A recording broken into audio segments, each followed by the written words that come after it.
As we shift from looking at the historical background of the 20th century and some specific religious groups in the 20th century, we're going to move into a very broad overview of missions. I don't want to necessarily dig down and focus on specific missionaries like we've done in the past.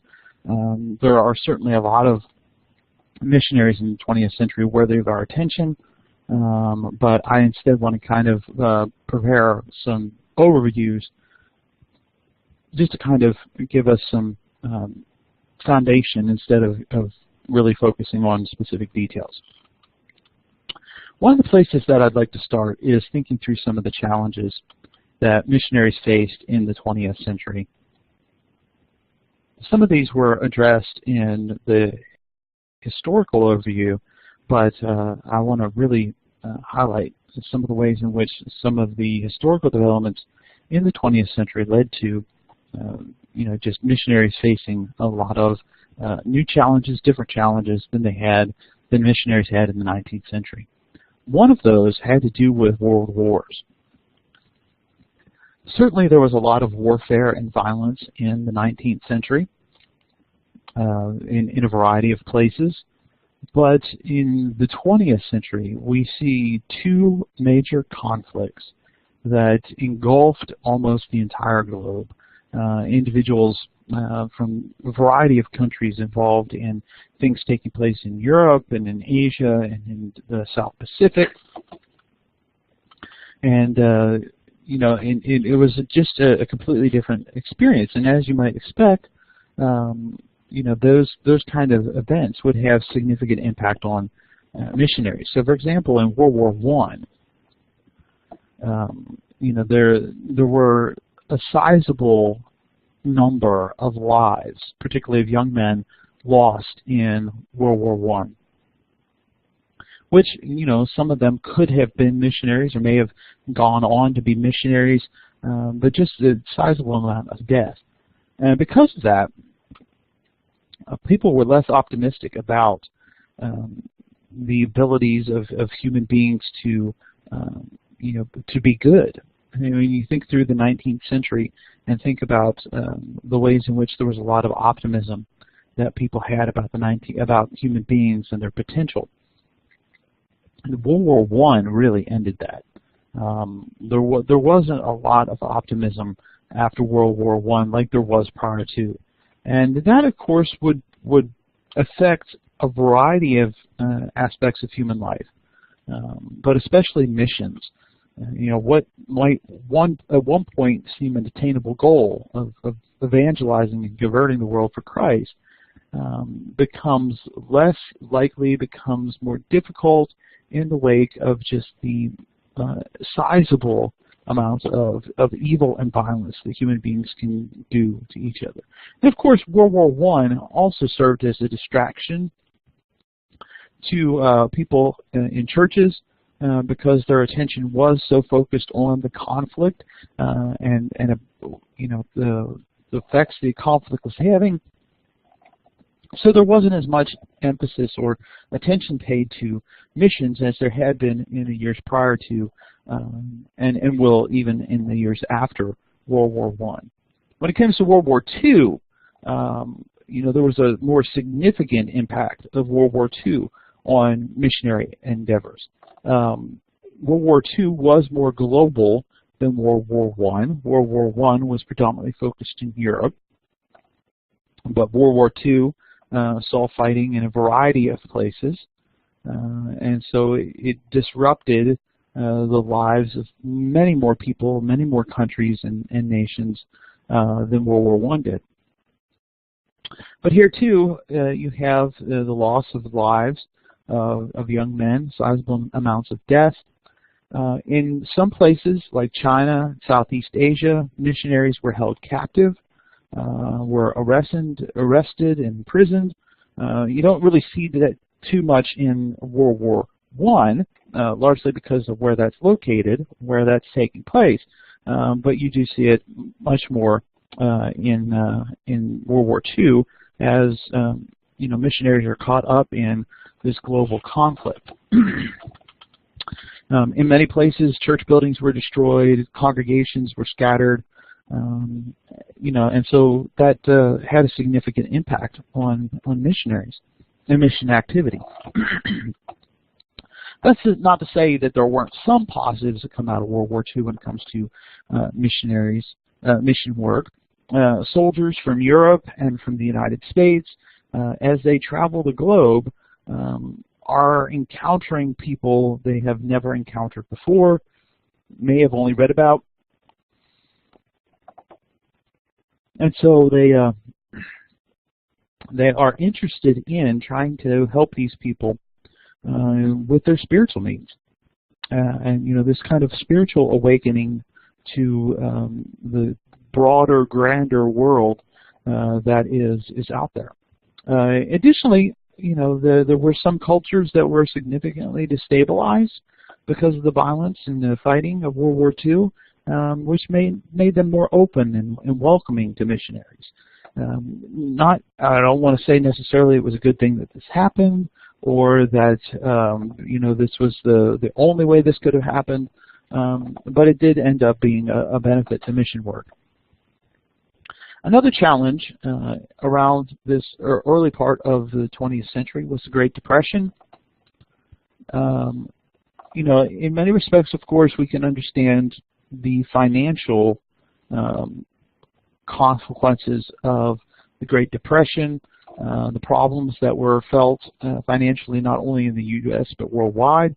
But there were also droughts. There were other environmental things that took place because of some other things, and so millions of people worldwide were affected by the Great Depression, and that meant that monies that might, in other circumstances, have been given to missionary societies or boards,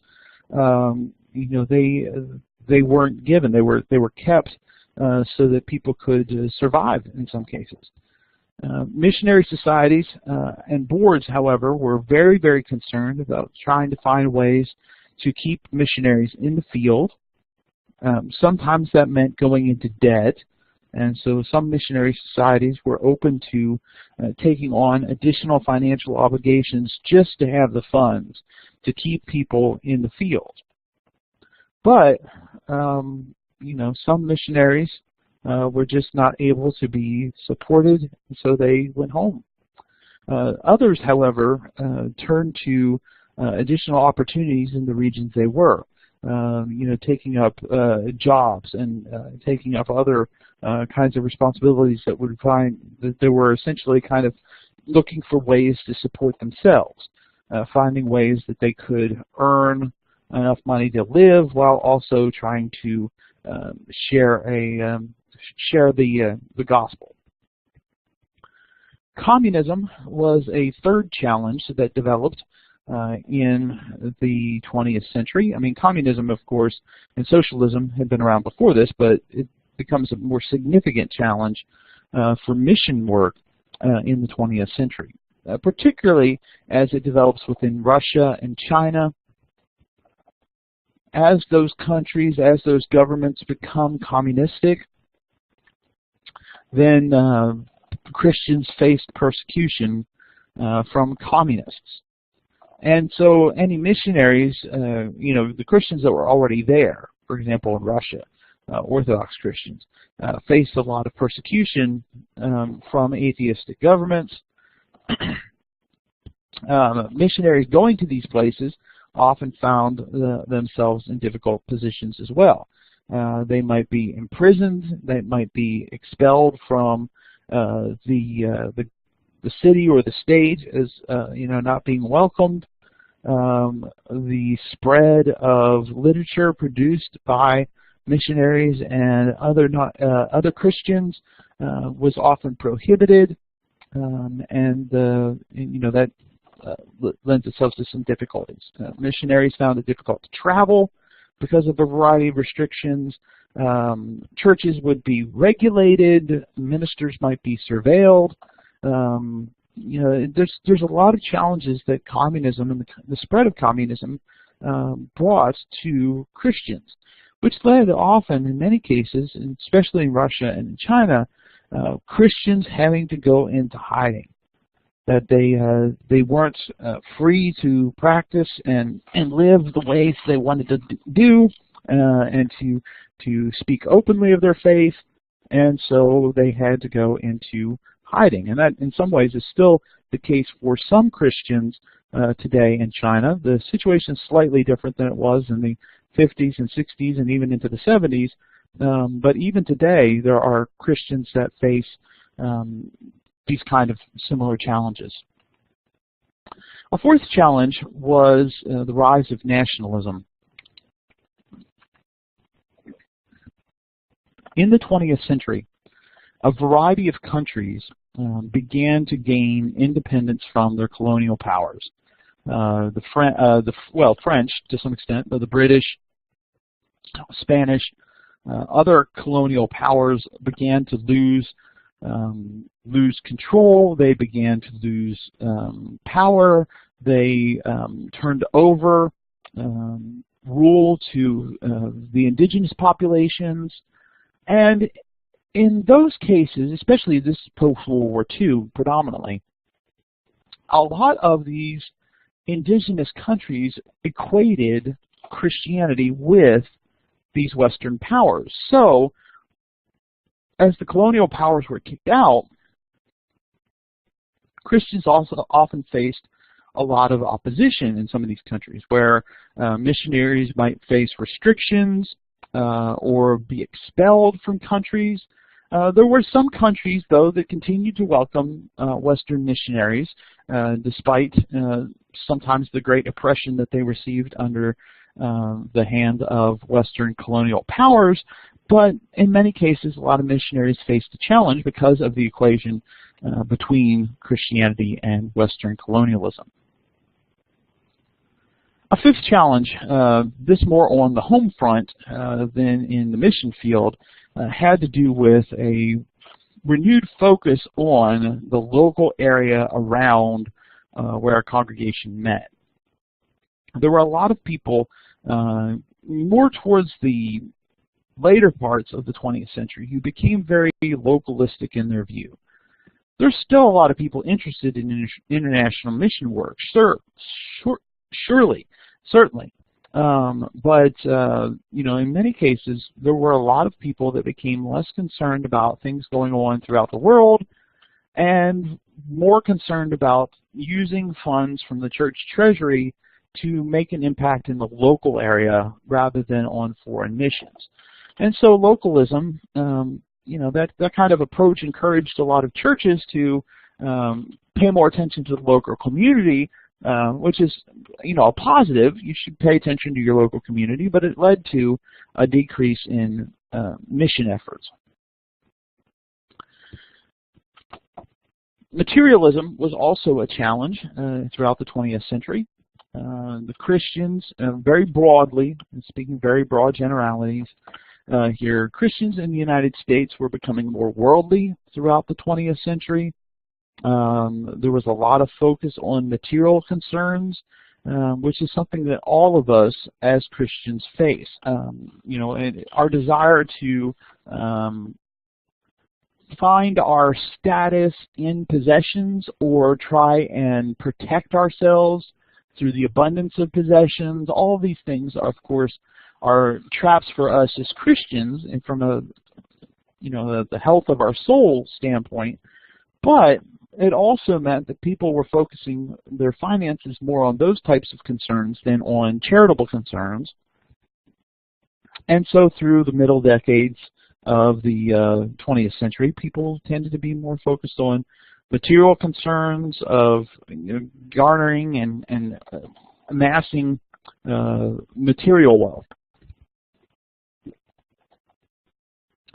Two additional challenges in the 20th century from a theological standpoint had to do with how people in the United States especially, but Europe as well, became more theologically liberal.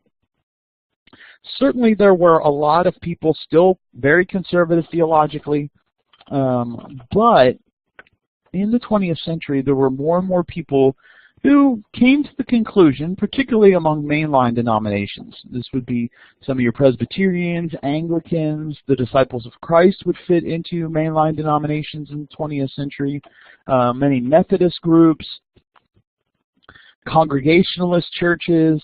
A lot of these groups tended to have maybe a more universalistic outlook, believing that everybody was going to be saved, or they might have a pluralistic outlook, that every religion is just a different path to God. And when you start looking at the idea or accepting the idea that everybody is going to be saved, or that all religions are just different paths to the same God, to the same destination, we're all going to the same destination, it's just different roads that are taking us there. Once you start believing in those kind of views, it becomes less of a concern to be involved in evangelism. And so mainline Protestant denominations, which were really adopting such a pluralistic outlook, really began to decrease in their interest in mission work because they were so focused on they were not so focused on, but they were imbibing these ideas of pluralistic, and so they were coming to grips with ideas like ethnocentrism. They were developing notions of toleration, and certainly postmodernism was working in here as well. Now, to some extent, yes, we need to be careful that we don't create kind of a ethnocentric view that somehow like Western culture is the absolute form or model that everyone has to adopt. But this also led people to be less concerned about non-Christian cultures. And so these kind of things were a challenge to missions and the spread of missionary work in the 20th century. On the other hand, in the 20th century, there were several different developments that actually helped out the spread of mission work, or made mission work easier, or at least the administrative part of mission work easier. One of those developments had to do with the changes that took place in transportation. In the 20th century, the developments of air travel, the increases and the change in other types of travel like sea travel, and then of course automobiles and other things. All those developments made it easier to get to places within a shorter amount of time. And throughout the 20th century, they gradually became safer, so that missionaries were able to evangelize in more places. They could get to more places from a home base and be active in a variety of places where in previous generations the travel aspect of mission work kind of worked towards settling down in one specific region for an extended period of time. The other thing as well for missionaries especially is that with the increase of the availability of transportation and the speed in transportation is to be able to get home more frequently than previous missionaries were, to get home for important events or just to get home to visit for a brief amount of time. All of these things, developments in transportation helped in the development of missions in the 20th century. A second important development was the increase or the advances that were made in medical care, understanding diseases, creating vaccines against diseases, creating better sanitary conditions worldwide meant that there were fewer deaths on the mission field, where missionaries could get vaccinations before going on a trip. There was improved care in the field, so if something happened, there would be better attention to it. And things that might have led to the death of missionaries in the 19th century didn't necessarily lead to death in the 20th century because of some of the improvements made in medical care. Changes and advancements made in communication was also important for a lot of missionaries in the 20th century. You know, in the 19th century, of course, the communication that was available, it might be weeks, if not months, before you hear back from somebody you write to from the mission field, or if you're a family member at home wanting to know how somebody's doing on the field. Well, you know, throughout the 20th century, the amount of time communicating with or trying to communicate with families, mission boards, decreased. It didn't take as long to get a response. And of course, you know, as you move from postal mail into telephones, to cell phones, to email, to video calling, all of those developments made the time lapse between missionaries on the field and an administrative board at home or family members really collapsed that time, which, you know, not only kept contact between missionaries in the field and people back home, but there could be a better administration that would take place, less time for a mission board to react to something. If they found out something, it wouldn't take them weeks to try and get back to the person so that it would be settled. The increased ability to react to situations in a speedier manner. If something came up and a missionary sent word home to the mission board, you know, hey, this is what's going on, the mission board could contact that person much more rapidly in the 20th century than before. A fourth important development was the changes in technology. Specifically here, thinking about things like radio and television, which would lend itself to mass evangelism, you know, sending out a message, connecting with a message, you know, in greater numbers, and, you know, in some cases, not even requiring a missionary to go to a place for the message to be spread. You know, certainly, you know, dealing with responses, yes, it would be helpful to have somebody in the local place, the local church, local, you know, region.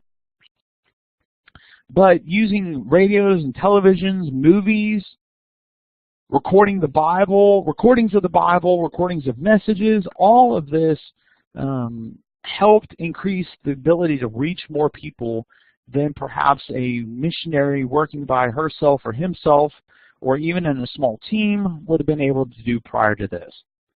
And then, of course, today, with the advancements related to the internet, people are able to you know, go online and do online Bible studies, study with people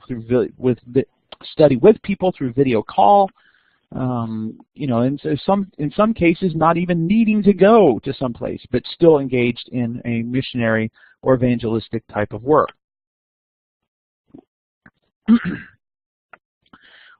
Developments within the social sciences and linguistics helped missionaries to better understand peoples and cultures, find better ways to connect with people. Of course, that meant, you know, understanding the cultures better from the linguistic side, you know, speeding up the rate of Bible translation, how long it took to translate the Bible. You know, the developments in the linguistics also leading to better translations of the Bible.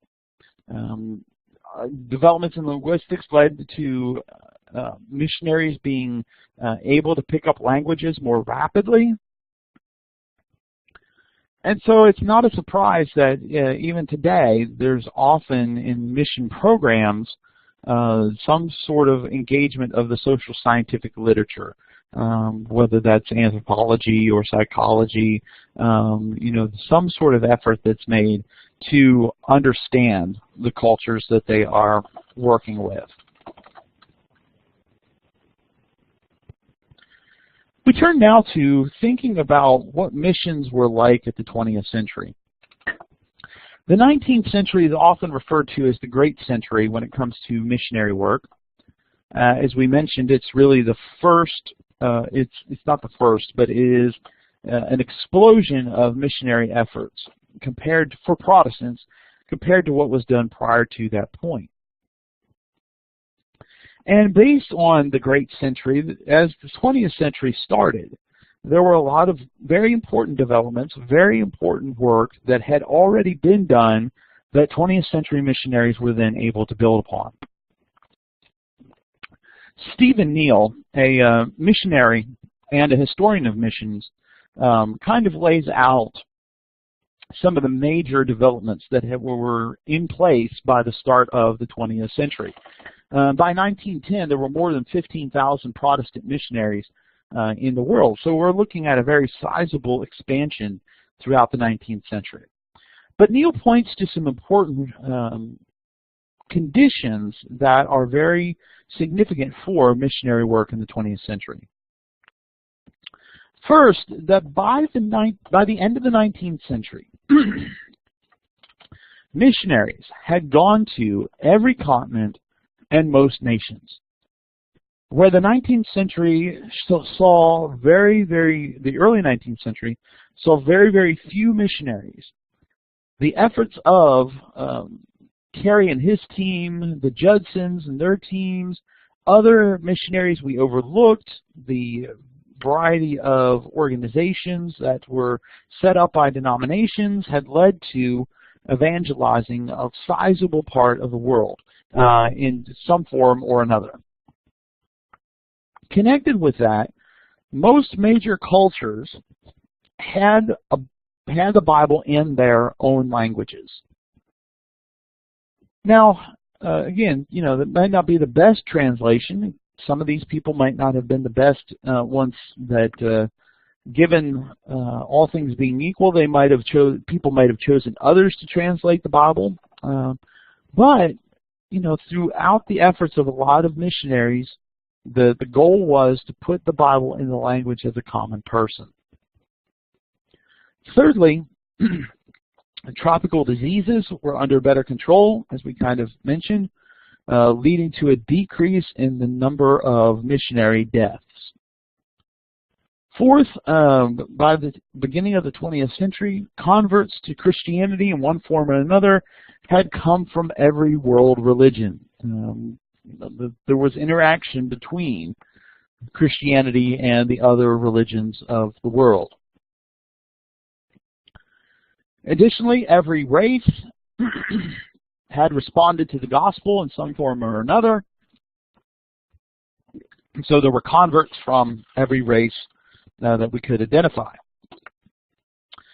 There was additionally an increase in the number of people who were on the mission field, but also an increase in the number of people supporting missionaries, either in regional areas or back in the United States or back in Europe. This number was, of course, very important, not just for the missionaries, but for the help staff that was needed. Indigenous leadership was growing. People, as they were working in mission fields, turning that leadership of churches or ministries over to people in specific areas so that they would learn, or so that they could express the gifts that God had given them related to the leadership of particular churches. All of that to say that churches were very supportive of mission work at the beginning of the 20th century. And we looked at in previous ideas how important it was for churches to be involved in mission work. Particularly, not just churches being involved in mission work, but financially supporting missionaries.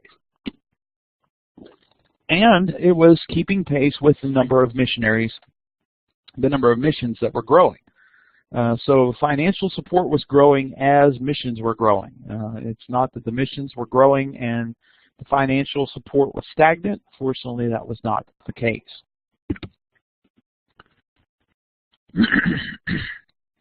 Additionally, there were a lot of programs that had been developed at a variety of universities and colleges that were preparing good potential missionaries for work in the field.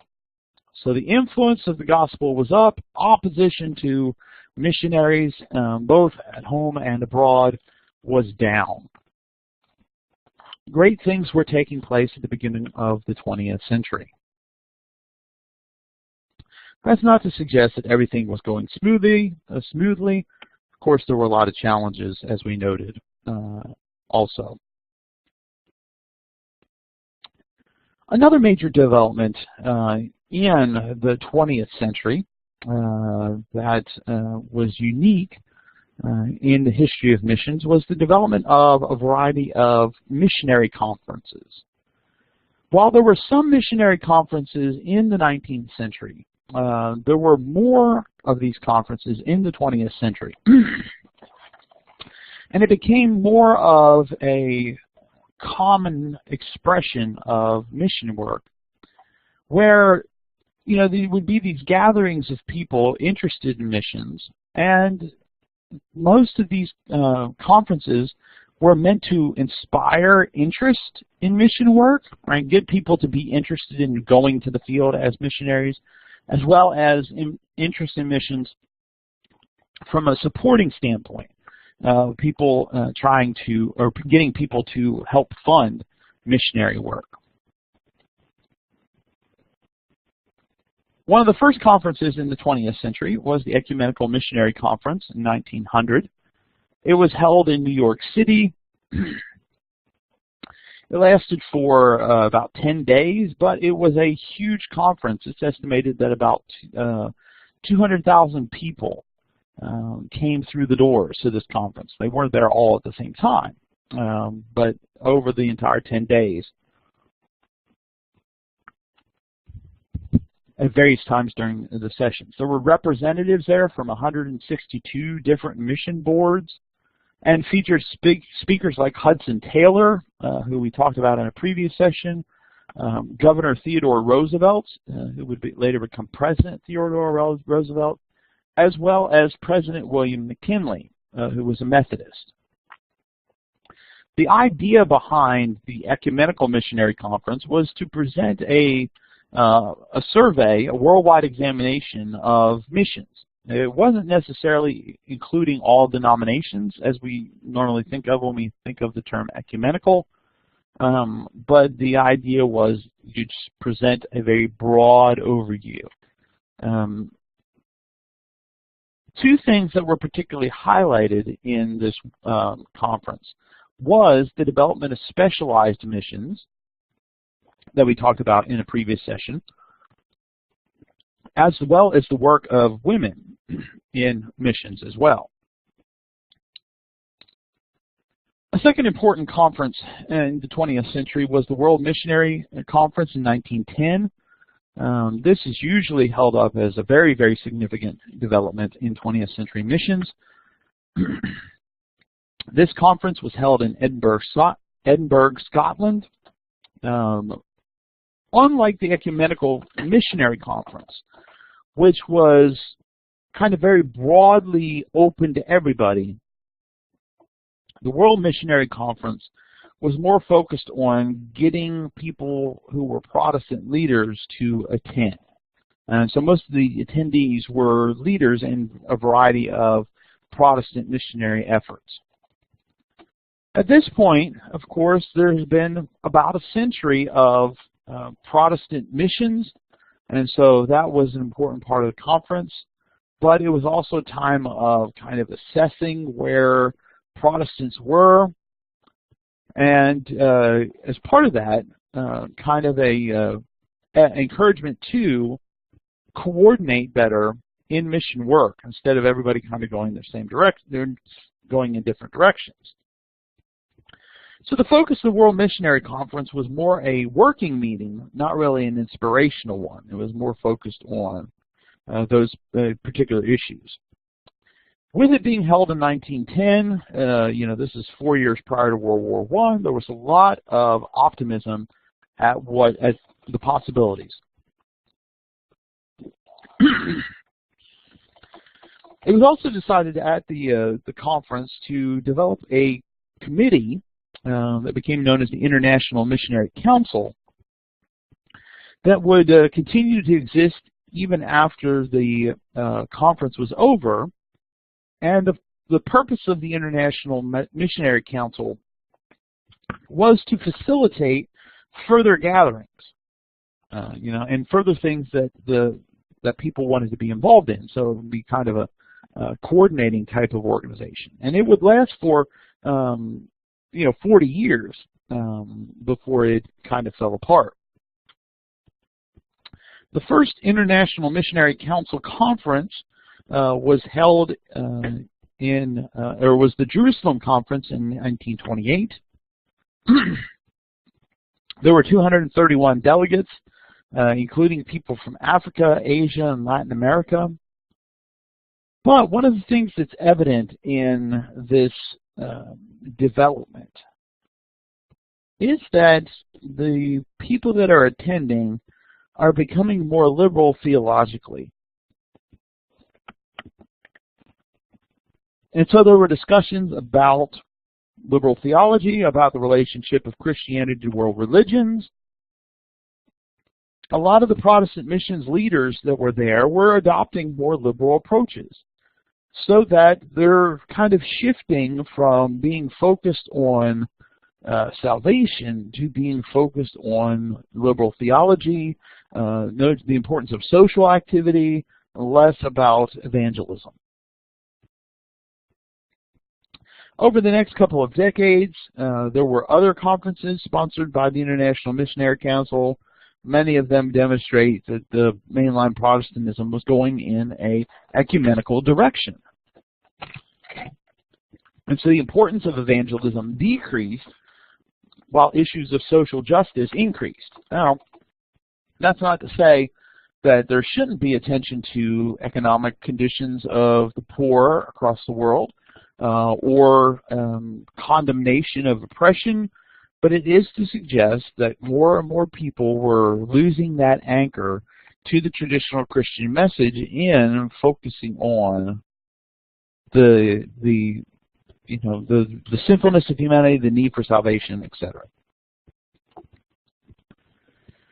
Well, additionally, these groups turned evangelism of your countries over to indigenous churches, many of which these churches were unprepared to take this on. They were too young to try and branch out, but this is where a lot of the mission work was going. Ecumenism was often emphasized, everybody working together and ignoring the differences. Pluralism of the world religions was espoused by some, and so salvation became more a part about economics and politics and less about evangelism. And eventually the International Missionary Council will become a part of the World Council of Churches, which is often thought of as a very liberal organization that developed in the 20th century.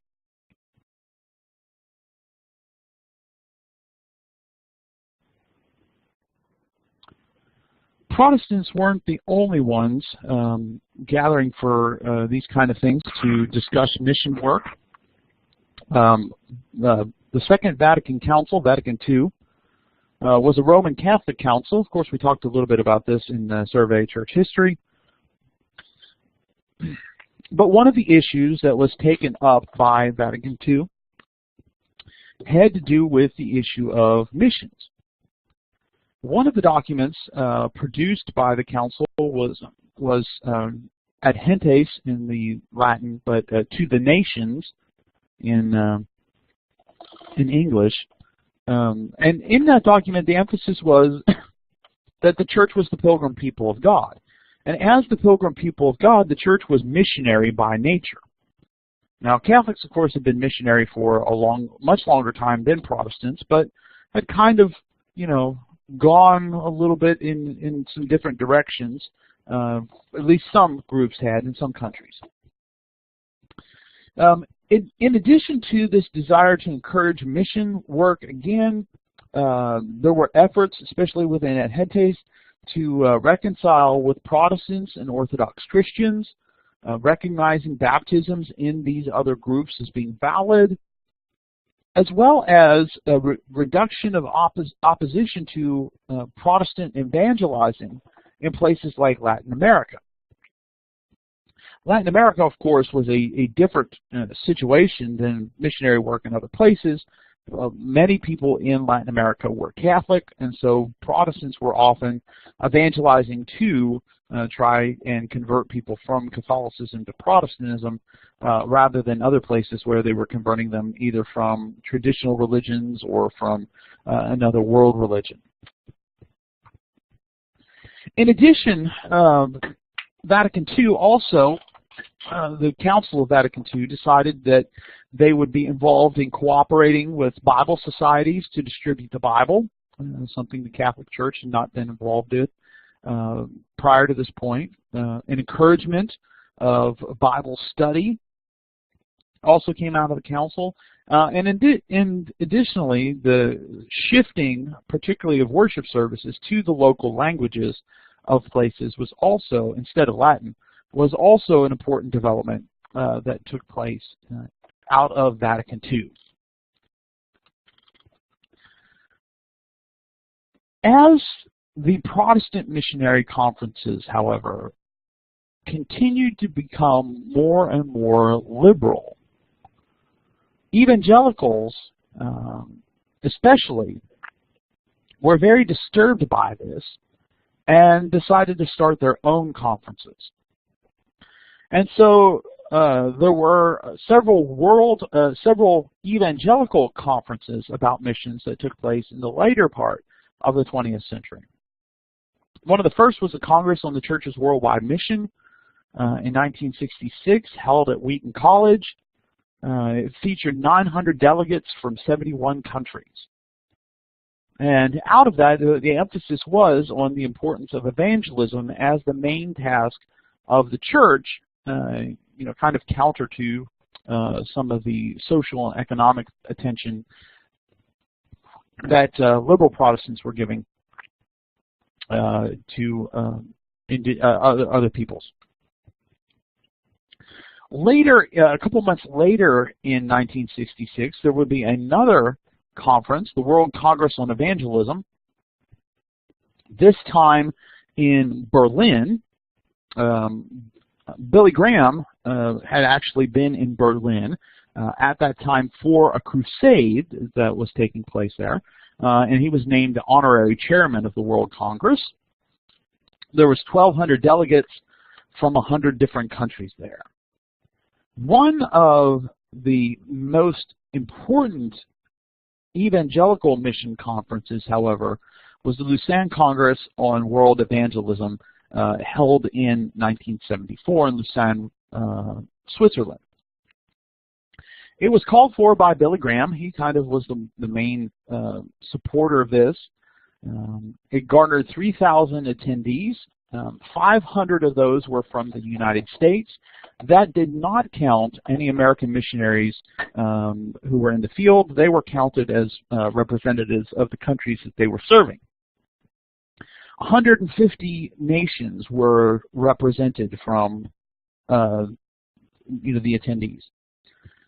A lot of the focus of the Congress was on discussing strategies and theologies related to evangelism, and this served to shape a lot of the discussion.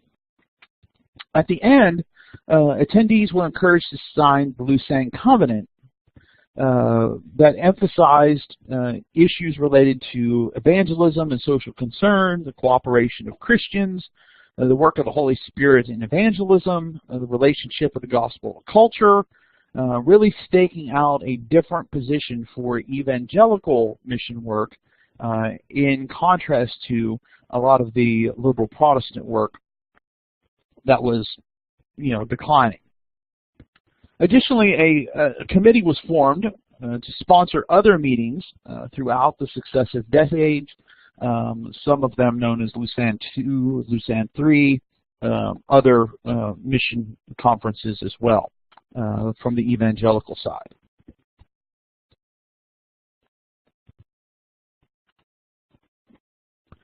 We turn from talking about missionary conferences in the 20th century to just look. I want to briefly look at some regional efforts done and the situations done in the 20th century in various regions. Let's start with efforts to try and reach Muslims or go to the Muslim world. Of course, today Islam is the second largest world religion with over 1 billion people, 1.5 billion actually.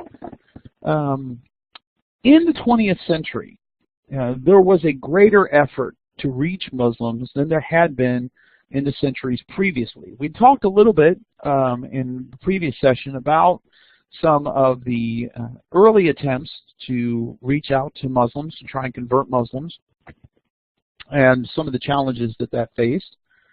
But, you know, in the 1950s especially, from that point on, there was a Muslim resurgence that really changed the face of how a lot of people viewed Islam.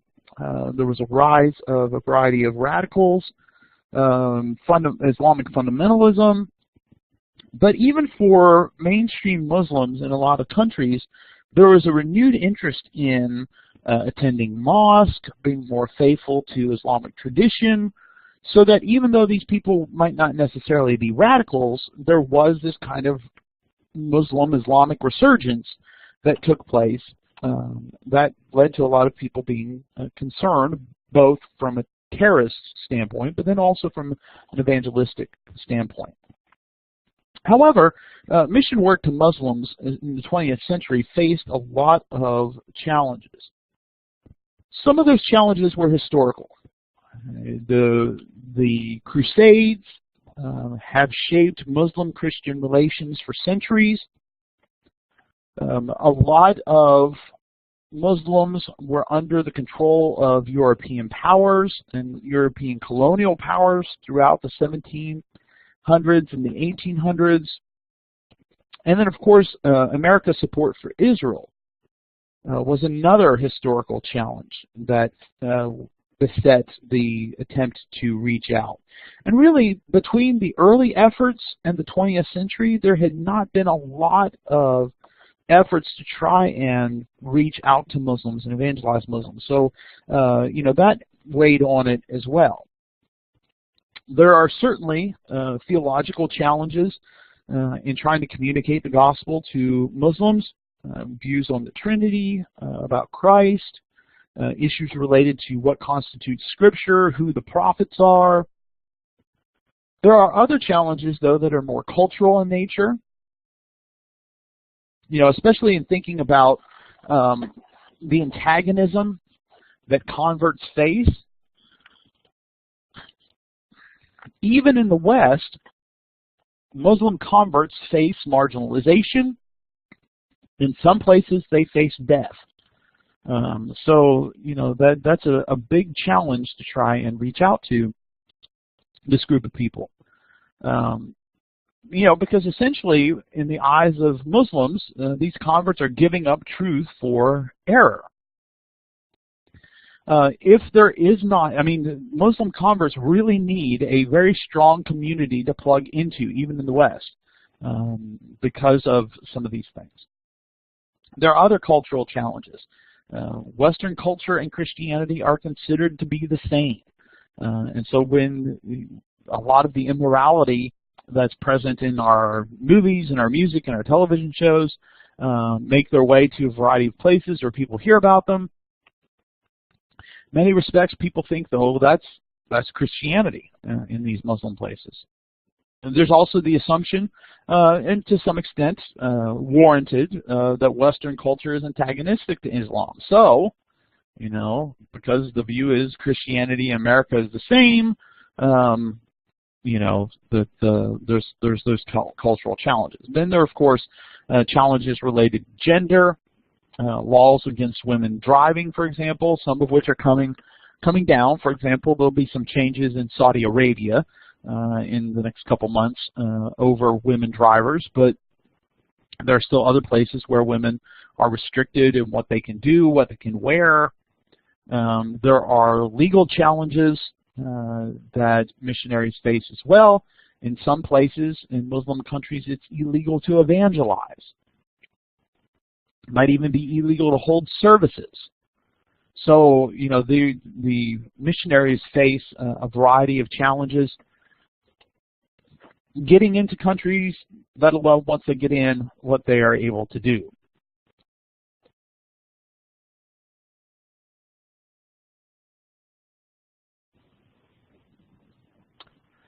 So faced with these challenges, those that wanted to minister to Muslims took a variety of different approaches, and this has been true even prior to the 20th century, but especially in the 20th century, you see some different approaches.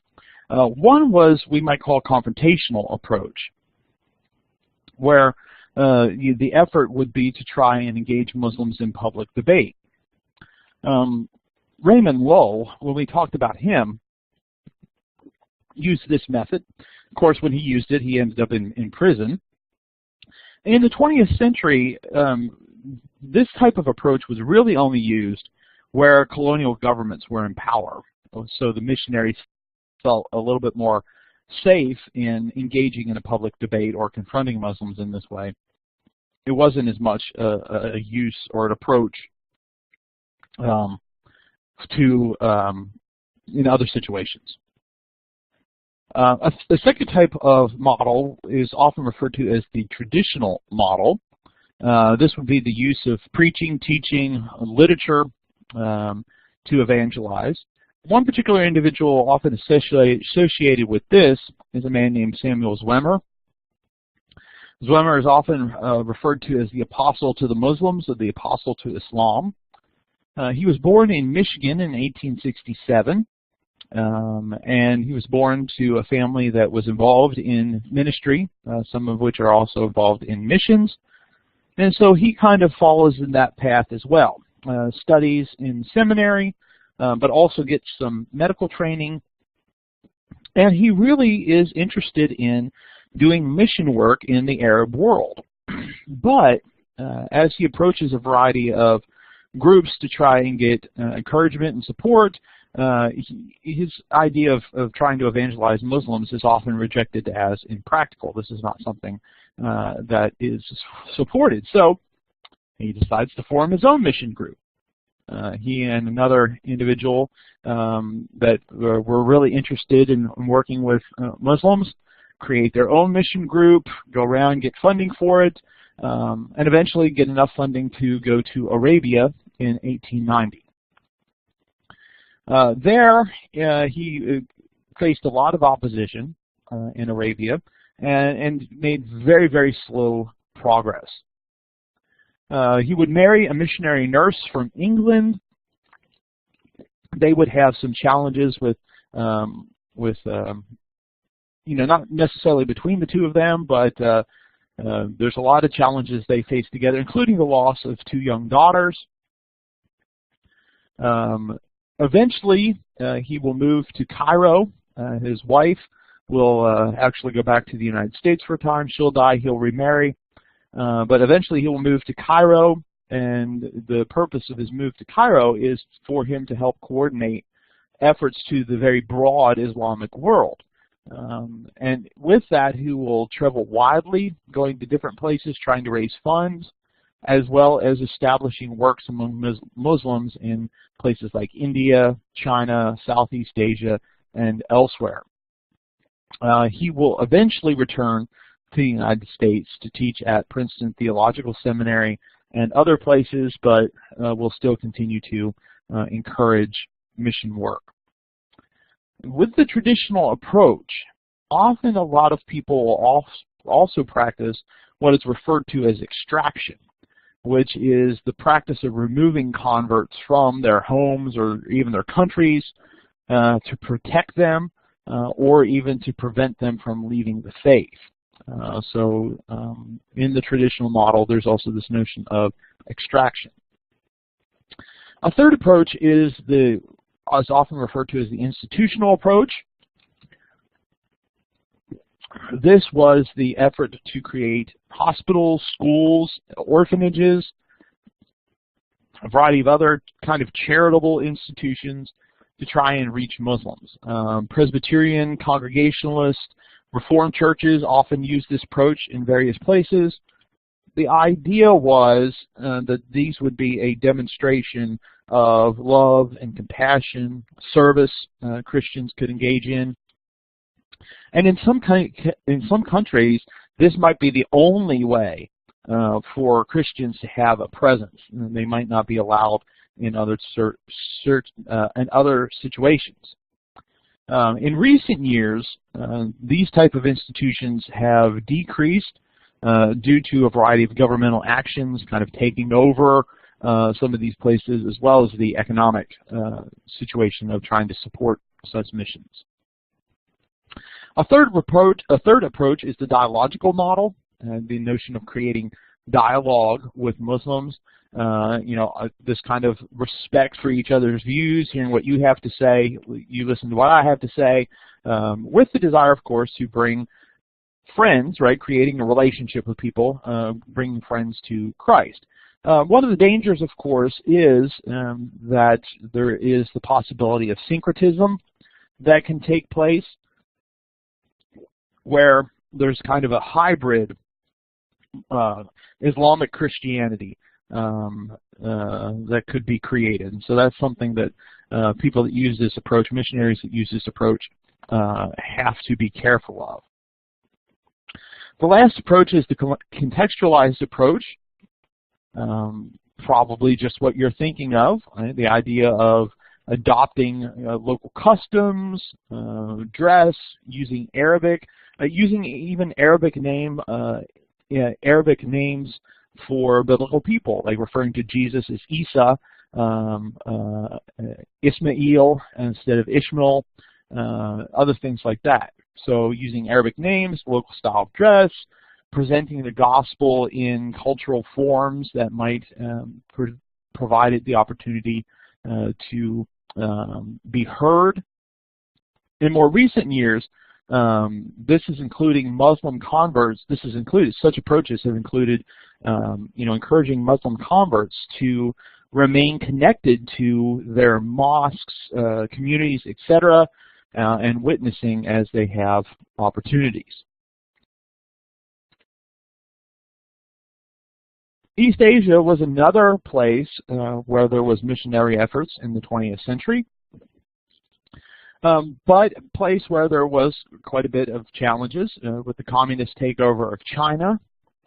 The first half of the century in China saw steady growth, most of it on a local level. There wasn't a national revival that took place in China, but there was some steady making headway into China and bringing about conversions. When the communists, however, took over, churches were closed. Christians faced persecution, which led many Christians to turning to meet illegally in homes. We mentioned that, of course, in the overview. In more recent years, some churches have been allowed to reopen, and so you have official churches that exist today operating under the China Christian Council.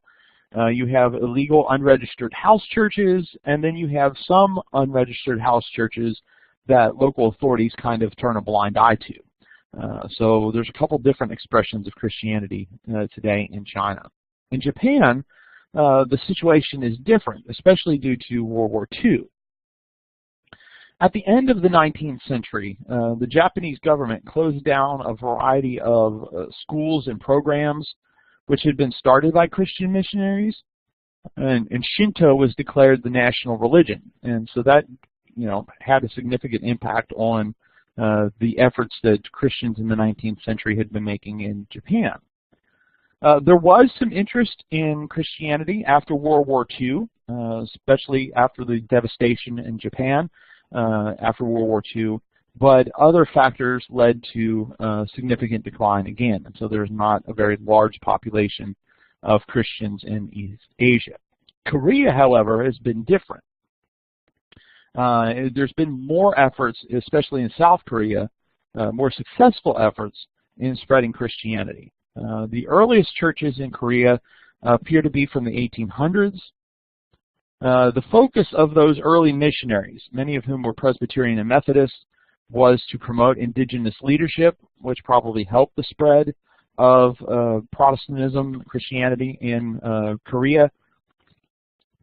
About 25% of the population in South Korea today is Christian of some sort. In Southeast Asia, there are differences across the board. It varies by region.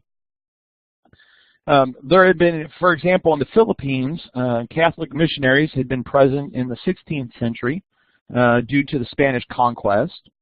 Protestants came to the Philippines at the end of the 19th century when the United States gained control of the Philippines. After World War II, the Philippines became an independent country, but there was still a significant amount of missionary activity. And today there's even a significant number of Filipinos who serve as missionaries to other places. It's different in Indonesia. Indonesia, of course, is the world's largest Muslim country, but in some places in Indonesia, Christians are in the majority, while in others there's very little Christian presence. Some Indonesian Christians face persecution, others do have some freedoms. In other places like Vietnam, Cambodia, and Thailand, there haven't been large numbers of conversions. There's been some success among certain people groups within these countries, but then little success among others. So, a lot of it depends upon the region that people are particularly located in. Africa has perhaps seen the most sizable growth of both missionary efforts and conversions in the 20th century. In 1900, it's estimated that there were about 7 million African Christians. In 2000, it's estimated that there were about 350 million. So just an explosion of growth in the numbers of Christians or people identifying as Christians. Throughout the 20th century, a variety of different groups sent missionaries to Africa, so that in some places, particularly in the southern parts of Africa, a lot of the countries have Christian majorities. One of the struggles, of course, facing Africa today is the relationship between Muslims and Christians in some of those countries where there's sizable populations of both. So there have been a variety of denominations that have established churches in Africa, but there are also a sizable group of what are known as independent churches that have popped up. These independent churches were often started by indigenous peoples of Africa, rather than missionaries.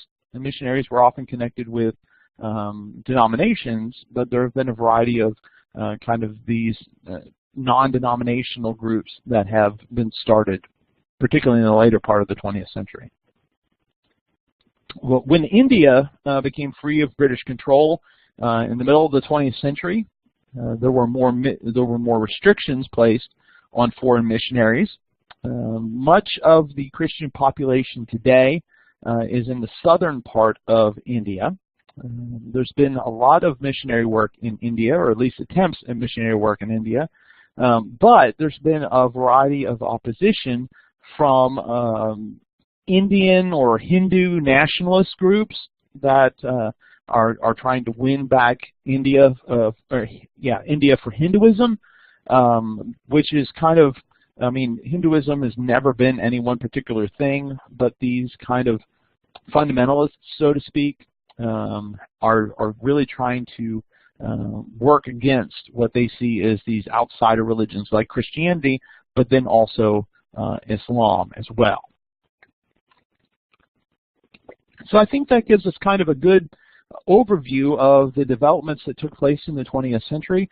Again, we could look at specific individuals, but there's just so many that were involved that it would significantly take some time. We'll turn now in these next couple sessions to look at particularly efforts among the Stone Campbell movement or the Restoration movement in mission work.